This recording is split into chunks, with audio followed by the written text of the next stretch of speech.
स्वागत है कृष्ण प्रेम तरंगिनी में। आज का हमारा विषय है शास्त्र क्या है।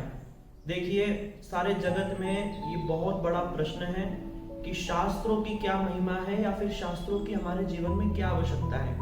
देखिए, पहले हम साधारण एक उदाहरण से समझ लेते हैं कि शास्त्र क्या चीज है साधारण रूप में। देखिए, हम यहाँ पे कुछ भी डिफिकल्ट नहीं बोलेंगे, उसके लिए तो बहुत सारी कथाएं हैं। हम तो सोच रहे हैं जितना इजी तरीके से हम आपको समझा पाए। उदाहरण समझिए, एक समय एक बच्चा था, उसने अपने पिताजी से बड़ी जिद करी कि मुझे लैपटॉप दिला दो, मुझे लैपटॉप चलाना सीखना है। पिताजी बड़े बिजी रहते थे, उन्होंने अपने एक नौकर को साथ में लिया, दुकान से उसे लैपटॉप का डब्बा दिलवा दिया, नौकर के साथ घर भिजवा दिया, बोला जाओ आप जाकर घर पर चलाइए। बेटा घर पे आ गया, डब्बा खोला, अब उसको सेटअप ही नहीं करना आ रहा है, कहाँ पर क्या लगेगा, किधर क्या चीज, उसने कभी किया ही नहीं। बड़ा परेशान हो गया। मम्मी पढ़ी लिखी थी, अपनी माँ से पूछा, माँ ये लैपटॉप मुझसे सेटअप ही नहीं हो रहा है। माँ बोली देख उसके अंदर एक बुक होगी, यूजर मैनुअल, उसको खोलो और उसके अंदर जैसा जैसा लिखा है वैसे वैसे सेटअप कर लो। उसने खोला और सेटअप हो गया। तो ये यूजर मैनुअल से क्या हेल्प मिली? ये यूजर मैनुअल वो बुक होती है जो कोई भी मशीन होती है, जैसे टीवी, फ्रिज, कूलर, उसके साथ में आती है, और ये हमें हेल्प करती है बताने में कि ये मशीन कैसे चलेगी। अगर ऐसे चलाएंगे तो ठीक ठीक काम करेगी, अगर ऐसे करेंगे तो खराब भी हो सकती है, और खराब हो जाए बाय चांस तो फिर ये हेल्पलाइन नंबर है। तो ये होता है यूजर मैनुअल। ठीक इसी ही प्रकार जब ठाकुर जी ने सृष्टि की रचना करी भगवान ने, तो साथ साथ में ही इन वेदों को भी प्रदान किया है। ये वेद समस्त ज्ञान को देने वाले कि भैया ये सृष्टि कैसे चलेगी, इसमें कैसे हम रहें तो सुख और आनंद पूर्वक जीवन जी सकते हैं, और मनुष्य जन्म का जो परम लक्ष्य है उसको भी प्राप्त कर सकते हैं।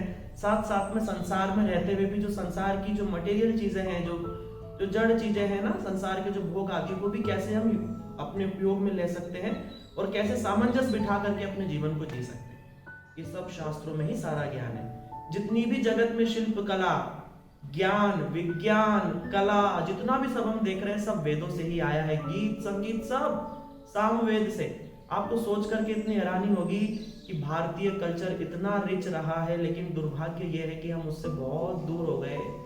हम लोग किसी और संस्कृति के पीछे दौड़ने लगे और हमारी चीज को हमने पीछे छोड़ दिया है। वो सब दूसरी बात है। अब अभी हमने जाना कि शास्त्र जो है इस जगत कैसे चलेगा, उसका यूजर मैनुअल है। तो क्या इसकी कोई प्रामाणिकता है? बोले हाँ। शास्त्र के अंदर जिस चीज को बहुत हजारों करोड़ों साल पहले ही जिसकी महिमा को गा दिया गया, आज साइंस भी उसको मानता है। जैसे गाय की महिमा, गाय के गोबर की, गोमूत्र आदि की महिमा, तुलसी की, पीपल की, ये सब तो ऑलरेडी हमारे शास्त्रों में लिखा हुआ था। इसका मतलब हाँ, शास्त्र में जो लिखा है वो प्रमाणित है। आज साइंस भी उसको ऑथेंटिकेट कर रहा है। एक बात तो ये हो गई। दूसरा, हमारे भविष्य पुराण आदि शास्त्रों में भविष्य की भी भविष्यवाणी भी की गई है। जैसे बुद्ध के आने के पहले ही भगवान बुद्ध के विषय में बता दिया गया, चाणक्य के विषय में बता दिया गया, जीसस क्राइस्ट के विषय में बता दिया गया, प्रोफेट मोहम्मद तक के विषय में बता दिया गया। बड़े आश्चर्य की बात है। इसका मतलब ये शास्त्र हर एक कसौटी पर खरे उतरते हैं। ठीक है, इसलिए हम लोग ये आपको इसलिए सुना रहे हैं ताकि शास्त्र में हमारी श्रद्धा पुनः जागृत हो जाए। और जो लोग पढ़े लिखे हैं उन सबसे हम निवेदन करेंगे कि अब तो हमारे सारे वेद उपनिषद इंग्लिश में भी अवेलेबल है, मल्टीपल लैंग्वेजेस में अवेलेबल है। आप जाइए, पढ़िए स्वयं। हम भी पढ़ रहे हैं, कोशिश कर रहे हैं, बहुत कुछ जानने को मिल रहा है, बड़ा आनंद आ रहा है। और हमारे एक बहुत बड़े साइंटिस्ट है जो वृंदावन में आके रह रहे हैं, उनसे हम बात करी। उन्होंने कहा कि नासा में सबसे ज्यादा रिसर्च अगर किसी स्ट्रक्चर पे होती है, किसी कल्चर के बुक्स पे होती है, तो वो इंडियन कल्चर की जो बुक्स हैं, वेद शास्त्र आदि पर रिसर्च होती है। तो ये इंपॉर्टेंस है हमारे वेदों का, शास्त्रों का। अच्छा, वेद कितने प्रकार के हैं? देखिए, वेद पहले एक ही था, और इन वेद व्यास जी जो हैं, कृष्ण द्वैपायन वेद व्यास, उन्होंने उस एक वेद जो ऋग्वेद था उसके 4 विभाग कर दिए, क्योंकि कलयुग आने वाला था और यहाँ पर जो ह्यूमन का जो पावर है, ग्रेस्पिंग पावर है, वो एकदम वीक होने वाली है। इसलिए उन्होंने पहले से ही जान करके एक वेद के 4 विभाग कर दिए, ऋग्वेद, सामवेद, यजुर्वेद, अथर्ववेद। फिर ये जो वेद व्यास जी ने जो है अपने शिष्यों को भी सिखाया है, वैशंपायन आदि, सामंतक, वैशंपायन, पैल और जैमिनी, इनको ये सारे के सारे एक एक वेद उनको सिखाया। फिर ये जो वेद है इनमें कई शाखाएं हैं, बहुत सारी शाखाएं हैं। उन शाखाओं को लेकर के और इजी करने के लिए उसमें बहुत सारे अलग अलग उपनिषदों की रचना करी। बहुत सारे उपनिषद हैं, वैसे टोटल हैं 1180, लेकिन अभी कितने उपलब्ध हैं? मुख्य मुख्य तो अभी भी उपलब्ध हैं, जैसे केन, कठोपनिषद, मांडव्य है ना, प्रश्न उपनिषद, तैत्तरीय उपनिषद, गोपाल तापनी, बहुत सारे उपनिषद हैं। अब जब उपनिषदों की रचना हो गई, फिर उन्होंने वेदांत सूत्र की भी रचना करी। सूत्र रूप में समस्त ज्ञान को लिख दिया गया, जैसे हम बोलते हैं ना फॉर्मूला फॉर्म में। उसमें टोटल 550 सूत्र हैं, जैसे अथातो ब्रह्म जिज्ञासा, शास्त्र योनित्वात्, ये आदि, जन्मादस्य, ये सारे के सारे सूत्र हैं। फिर उसके बाद इन्हीं वेद व्यास जी ने, देखो, समस्त शास्त्रों को जो विस्तार करने के कारण उनका नाम व्यास पड़ा है। विस्तार करने वाले एक ही व्यक्ति हैं, वेद व्यास जी। फिर उन्होंने पुराणों की रचना करी।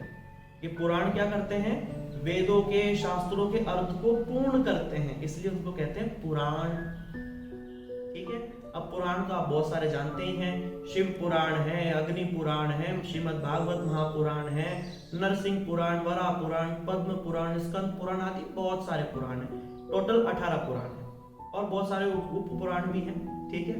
लेकिन हम मुख्य मेन बातें करें, देखो हम टोटल नॉलेज तो एक छोटे से वीडियो में देना इम्पॉसिबल है, इसलिए हम जो जितना भी दे सकते हैं मोटा आप ले लीजिए। तो पुराणों की रचना करी। पुराणों के बाद उन्होंने देखा कि भैया अभी भी कुछ लोग जो है वो इतने लेस इंटेलिजेंट है कि वो अभी भी नहीं समझ सकते। उनके लिए कृपा करके वेद व्यास जी ने महाभारत की रचना करी कि भाई युद्ध के माध्यम से, घर गृहस्थी, कैसी कथाएं, लड़ाई झगड़े, इनके माध्यम से कैसे इनके बीच में एक प्योर नॉलेज को भी दे दिया जाए। भगवान कृष्ण में रीति, भगवान में प्रीति बढ़ जाए किसी व्यक्ति की, उसके लिए महाभारत की भी रचना वेद व्यास जी ने ही करी, लेस इंटेलिजेंट लोगों के लिए। उसी का ही एक भाग है श्रीमद् भगवत गीता। जो गीता हम सुनते पढ़ते हैं ना, जो मोदी जी समस्त जगत में जाकर देते हैं, ये जो गीता है ये महाभारत का ही एक हिस्सा है, एक भाग है, और हमको वही कठिन लगता है। सोचो कि बाकी नॉलेज कितना गहरा होगा हमारा। क्या सौभाग्य है हम लोगों का कि हम ऐसी संस्कृति में हमारा जन्म हुआ है। हम तो जब खोल करके, देखो ये बुक्स रखिए, हम जब खोल करके कभी पढ़ते हैं तो हमको हैरानी होती है कि भैया हमारे पूर्वज कितने इंटेलिजेंट रहे होंगे। ठीक है। फिर पुराणों की रचना के बाद में जो वेद व्यास जी ने यहाँ तक की बहुत सुंदर सुंदर रचनाएं करी हैं, अंतिम जो उनकी कृति है वो है श्रीमद् भागवत महापुराण। ये उनकी अंतिम कृति है, श्रीमद् भागवत महापुराण। अब यहाँ प्रश्न उठता है कि भाई शास्त्रों के अंदर तो समस्त प्रकार का ज्ञान दिया हुआ है, कहीं हिंसा भी बताई है, कहीं क्या बताया है, कहीं क्या बताया है, कहीं देवी देवताओं की पूजा भी बताई है, कहीं बहुत सारी विषय वस्तु बताई गई है शास्त्रों में। तो भाई उन सबसे हम कैसे सामंजस्य बिठाएं, क्या करें क्या ना करें, बड़ी दुविधा है ना। तो आइए हम दुविधाओं को दूर करते हैं। देखिए, जो शास्त्र हैं उनको बनाने का उद्देश्य, उनकी रचना करने का उद्देश्य यह है कि जो जीव है, जो इस संसार में अनेक जन्मों जन्मांतर भटकते बड़ी मुश्किल से मनुष्य योनि में आया है, वो जहां भी है अपने स्तर से ऊंचा उठे। जैसे क्लास में टीचर होता है ना, तो क्या कोशिश करता है पढ़ाते, अरे जो बच्चा पास नहीं होता है तो कम से कम पासिंग मार्क्स ले आए, जो पासिंग मार्क्स ला रहा है तो वो कम से कम फर्स्ट डिवीजन आ जाए, जो फर्स्ट डिवीजन है वो डिस्टिंग्विश स्टूडेंट बन जाए, वो जो डिस्टिंग्विश है वो टॉपर बन जाए। यही तो टीचर का उद्देश्य होता है ना, अच्छे टीचर का। ठीक इसी प्रकार वेद व्यास जी भी एक अच्छे टीचर की तरह, ये स्वयं भगवान के शक्तावेश अवतार है वेद व्यास जी। वेद व्यास जी भी हम जीवों पर कल्याण करने के लिए इस समस्त शास्त्रों के द्वारा कि भैया सब लोग एकदम से टॉप मोस्ट नॉलेज को लेने के लायक नहीं होते, सबका एक लेवल होता है, लेवल ऑफ इंटेलिजेंस होता है, एक योग्यता होती है, एक अधिकार होता है। उस अधिकार के अनुसार ही इन वेद, इन पुराणों की और इन उपनिषदों की रचना करी गई है, ताकि जिसका जैसा अधिकार है वो उसी अनुरूप ग्रहण करेगा और अपने जीवन को उन्नत बनाएगा। लेकिन टॉप मोस्ट भी तो कोई चीज होती है ना। जैसे टीचर है, टीचर जानता है कि भाई 30% में पास होगा, 40-60 सब ठीक है, लेकिन टीचर ये भी जानता है कि भैया अगर दुनिया में नाम अगर होना है, अगर बेस्ट क्या है, बेस्ट है 95 से ऊपर आए या फिर टोटल 99 या 100 ही आए, ये बेस्ट है। ठीक इसी प्रकार वेद व्यास जी ने भी बेस्ट चीज का वर्णन किया है। वो बेस्ट चीज क्या है, वो बेस्ट चीज के विषय में अनुसंधान करते करते वेद व्यास जी ने समस्त 17 पुराण लिखने के सब वेद उपनिषद लिख दिए हैं, लेकिन उनके हृदय को शांति नहीं आ रही है। वो सोच रहे हैं कि अरे मैं टॉप मोस्ट चीज तो अब तक नहीं दी है, वो क्या दूं, ऐसा क्या किया जाए कि भैया बस उसके बाद कुछ भी करना शेष ना रह जाए। तब वो अपने गुरु जी को प्रार्थना करते हैं। उनके गुरुदेव कौन है? श्री नारद जी। नारद जी आकर के कहते हैं, अरे वेद व्यास जी, आपने तो समस्त शास्त्रों की रचना कर दी है, लेकिन क्या आपने बताया कि कैसे जगत का मालिक जो है वो साधारण रूप में आकर के इस बड़ी सुंदर मधुर मधुर लीलाएं करते हैं, बड़ी सुंदर ब्रज की लीलाएं करते हैं, क्या तुमने ये सब बातें बताई? उन्होंने बोला, प्रभु हमने स्पष्ट रूप में तो बताई नहीं। बोला, इसीलिए आपके हृदय को शांति नहीं मिल रही है। वेद व्यास जी के लिए कहा। तो यहाँ पर वो जो टॉप मोस्ट नॉलेज है, ऐसी कौन सी कथा है जिसको सुनने से समस्त जीवों के हृदय को शांति मिल सकती है, आनंद मिल सकता है और एक जीवन को परम श्रेय मिल सकता है? वो है भगवान श्री कृष्ण की ब्रज की बड़ी ही सुंदर सुंदर मधुर मधुर कथाएं। इसीलिए हमारे चैनल का नाम है कृष्ण प्रेम तरंगिनी। इस चैनल का नाम रखने का मेन प्रयोजन यही था, जो मेन हमारा जो एक टारगेट था वो ये था कि इन्हीं भगवान की बड़ी सुंदर सुंदर कथाओं को आप तक पहुंचाया जाए, लेकिन प्रैक्टिकल वे में, प्रैक्टिकल तरीके से, कि कैसे हम लोग उसको अपने जीवन में प्रैक्टिकली उतार सकते हैं। कभी कभी शास्त्रीय भाषा बड़ी कठिन हो जाती है, हम लोग समझ में नहीं आती, तो हम लोग बहुत इजी करके और कैसे हम लोग उसको अपने जीवन में उतार करके अपने जीवन को धन्य बना सकते हैं, यही उद्देश्य से हम लोग इन वीडियोस को बना रहे हैं। अगर आपको अच्छे लगे तो आप आगे सबको भेज सकते हैं और इन शिक्षाओं को अपने जीवन में उतार करके जहां भी हैं वहां से आगे बढ़ने की कोशिश कर सकते हैं, क्योंकि शास्त्र कहते हैं, अस्तो माम सद्गमया तमसो माम ज्योतिर्गमया। हम अंधकार से सत्य रोशनी की ओर बढ़ेंगे, यही शास्त्रों का निरूपण है। हरे कृष्ण।